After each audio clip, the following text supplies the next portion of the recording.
In the chapter of Timeless Sun or Timeless Meditation, Master Sutta writes down this one line that can change our life. Each and every time you are in contact with a sensory condition, do not forget to keep the thought in mind that an opportunity for practice has arrived. So each and every time, so that's every moment, we come in contact with a sensory condition. So anything that we encounter that brings up emotions like delight or sorrow, anger, fear, anything that causes an imbalance in our life. So Sutta is saying, exactly at this moment, don't forget to keep the thought in mind that this is your chance to practice. When we come into contact with something, and for example, there's a disturbance, that first thought that arises or that emotion that arises, that's an opportunity. It's the moment that we can look at the situation objectively. What's coming up for me? Why am I reacting this way? What am I feeling in the body? And this moment is critical because when there is awareness, we have a choice. With awareness, you now have the option to choose the path to less suffering, because you now see that a challenging situation is not necessarily a misfortune, but it's a time for me to practice. You are choosing not to live on automatic pilot, but you're taking the situation into your own hands. And this should be very hopeful news to us, because it's saying every place, every moment is your training ground for spiritual development. It's a time to get to know who we truly are. Even what we consider the most mundane activities, these are our opportunities to grow. So there's a story of a founding Master Sutta with a disciple who ate too fast, who talked too much. And so he said to the disciple, eating a meal, speaking a single word, those are also practice. If you eat too fast, if you eat too much, you're going to get sick. And if you say things that are unnecessary or that deviate from the right way, then you will meet misfortune. So how then, Master Sutta says, how can you become careless by considering eating a meal, speaking a word to be trivial acts? A practitioner must see every situation as an opportunity to practice. You too must set your heart upon this practice. So an opportunity to practice while even eating a meal, even when speaking with a friend. So what is an opportunity? Think back on your life. What did you consider as an opportunity? When we hear the word, what usually comes to mind? Usually circumstances that make it possible to do something, or a chance to progress or advance. You hear the expressions, seize the opportunity, grab the opportunity, this is a rare opportunity. They come in all different sizes. And some are hardly noticeable, and others can be life-changing. But there's a commonality in that opportunities are usually considered, one, they're positive, and two, that they're external. So seize the opportunity to get a great job, to get a better position, make more money. But the opportunity that we're talking about in Won Buddhism is different. It's an internal opportunity. It's not about grabbing, seizing, or accumulating. We're about emptying, reflecting, shedding, dismantling, letting go. It's a chance to get closer to our present centered awareness. So Sutta connects each sensory condition with an opportunity for practice. And what is the purpose of our practice? He clearly explains this in the chapter of Timeless Sun. Sun, You may be more familiar with the Japanese term Zen. In Korean, we call it Sun. But Sun is a practice that leads to the achievement of freedom of mind through gaining awakening to one's own nature, our nature which is free of discrimination and attachment. So our practice is to achieve freedom of mind, so that when we use our mind and body, that it follows, perfect, complete, utterly impartial, and selfless. In a passage from the chapter on sending on spirits in transition, Master Sutisan says, because the Buddhas and enlightened masters have awakened to what is original in their self-natures and have attained freedom of mind, they break through this natural karma. However, ordinary humans and sentient beings have attained neither what is original in their self-natures nor freedom of mind, so they're dragged by their natural karma and experience immeasurable suffering.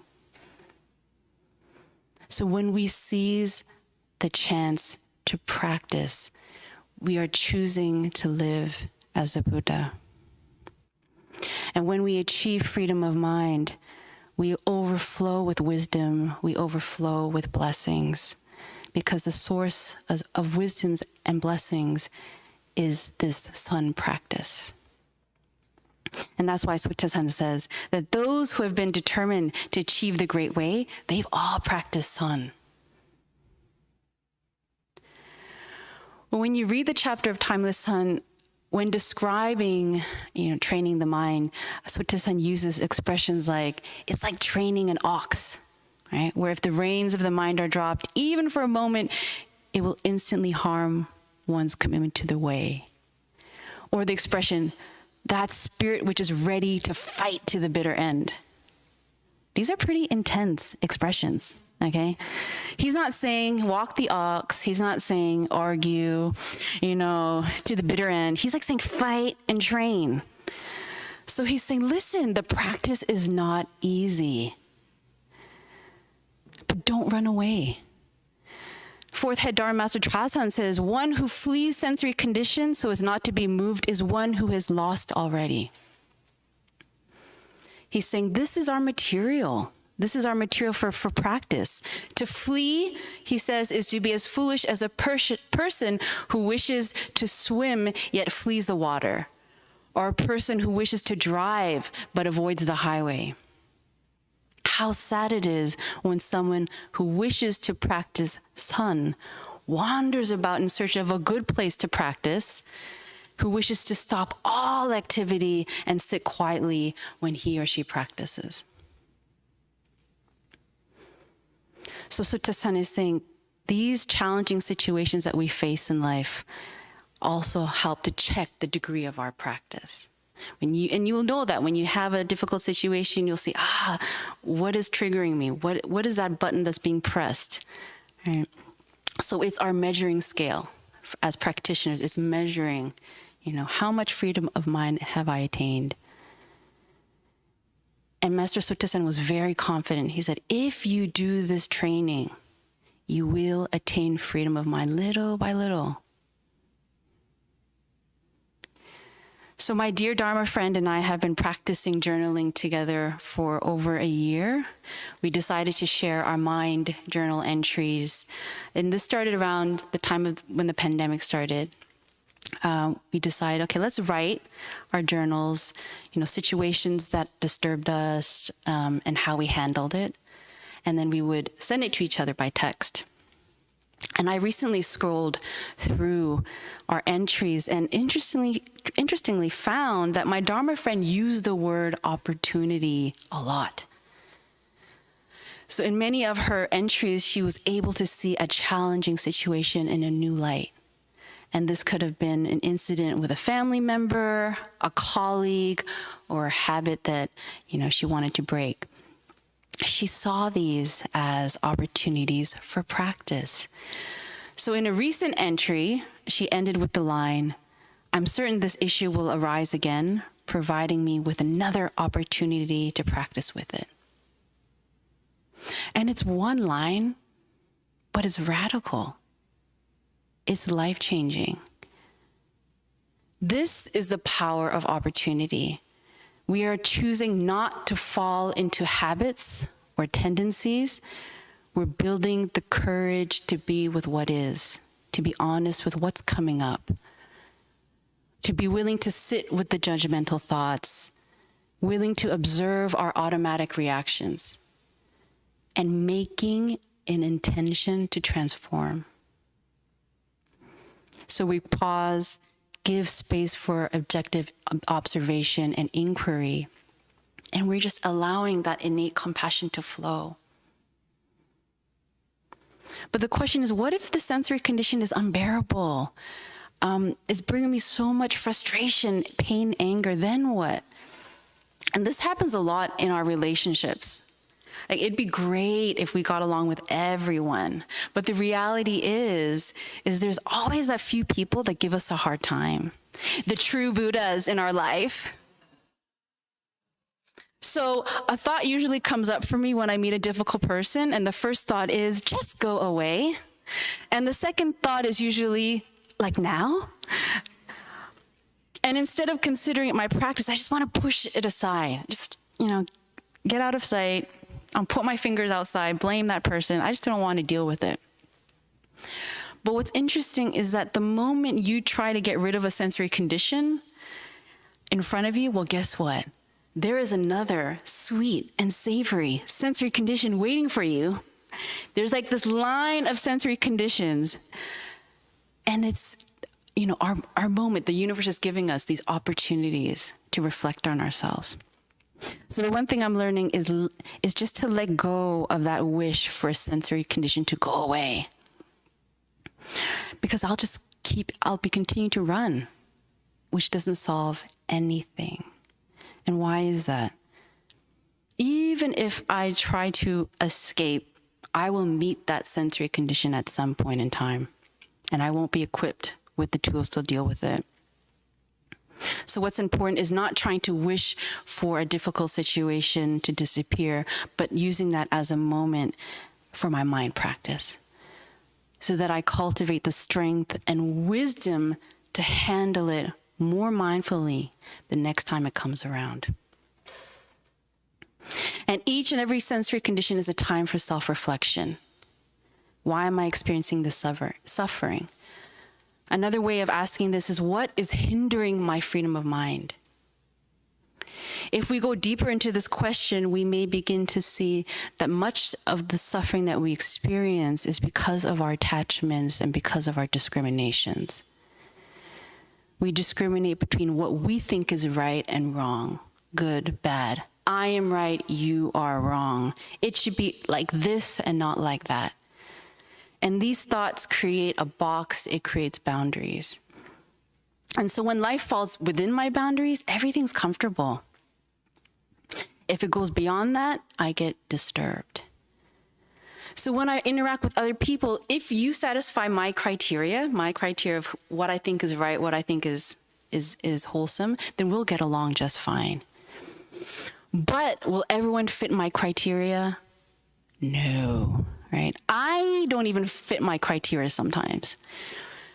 And yet we expect everyone else to follow our preferences. So if I want to be comfortable, there are two options. The first is either you have to satisfy my preferences, or what's the alternative? I have to let go of my boundaries. And how do I do this?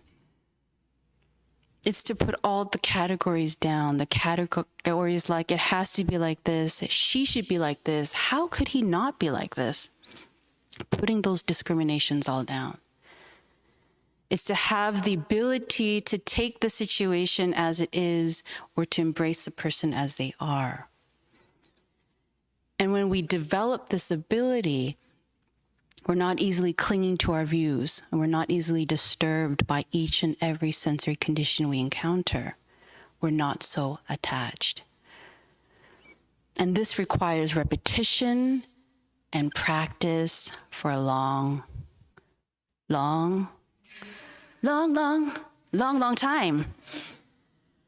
And when we practice this for a long time, we no longer try to escape or avoid each sensory condition, but we seize it as a chance to look at ourselves.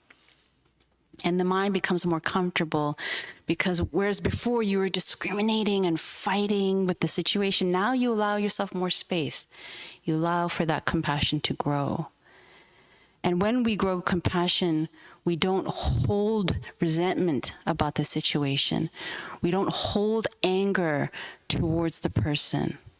We might even be able to see a new perspective of the situation. For example, we might come to realize, you know what, actually it was my fault too. When we have space, we can see something new about the person. You know what, that person is trying too. Maybe there's something going on in their life that's making it difficult for them, and that's why they're reacting in this way.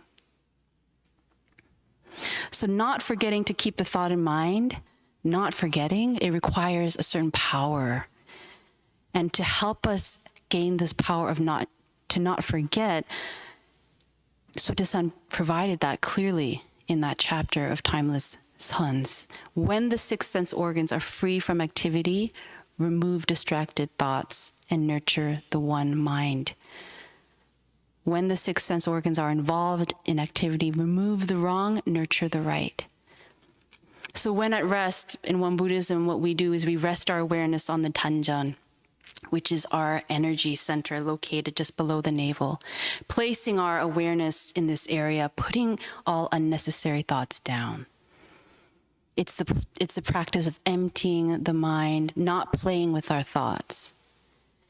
When we're in action, it's about the practice of focusing with a single mind on whatever it is that we're doing. This is also a practice of emptying the mind. It shares the same principle as resting our awareness on the Tanjan. And why is that the case? Because when we focus on a task with one mind, we only think what is necessary to get that task done. We put any unnecessary thoughts down. So we are emptying unnecessary thinking, focusing on the task at hand. And as you know, the mind travels to the past, it travels to the future, can travel to another country, and this may cause us to make mistakes as we go along. So when we focus, not only do we see better results, we also feel the benefits of meditation. So while sitting, each and every time the mind wanders off, we usually say, bring back your attention to the Tanjan. While working, every time the mind wanders off, or every time you have unnecessary thinking, put that down, focus back on what you're doing. Those moments where you go off and you come back, those are also the opportunities of practice. So with one mind in action and at rest, what we are doing is we are attaining the power of Idwan. We are uniting with the substance and nature of Idwan. So third head Dharma Master Tesan would say, when the false sense of I falls away, we attain the awesome power of Idwan. When the deluded thoughts are dropped, we unite with the substance and nature of Idwan. So the false sense of I, deluded thoughts are the same thing. When our false sense of I falls away, so do our deluded thinking. So when we encounter difficult situations and seize it as a chance for practice, we are coming closer to attaining that awesome power of Idwan. Another way of saying this is that we come closer to achieving freedom of mind.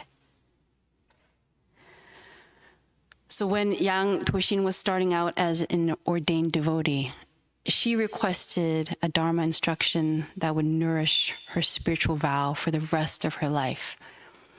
And second head Dharma Master Chongsan wrote down for her this vow.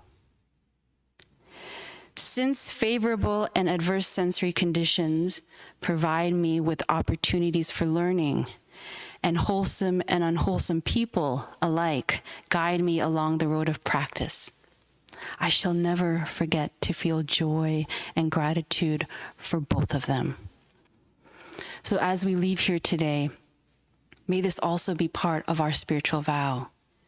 Favorable and adverse sensory conditions provide us with opportunities for learning, and wholesome and unwholesome people alike guide us along the road of practice.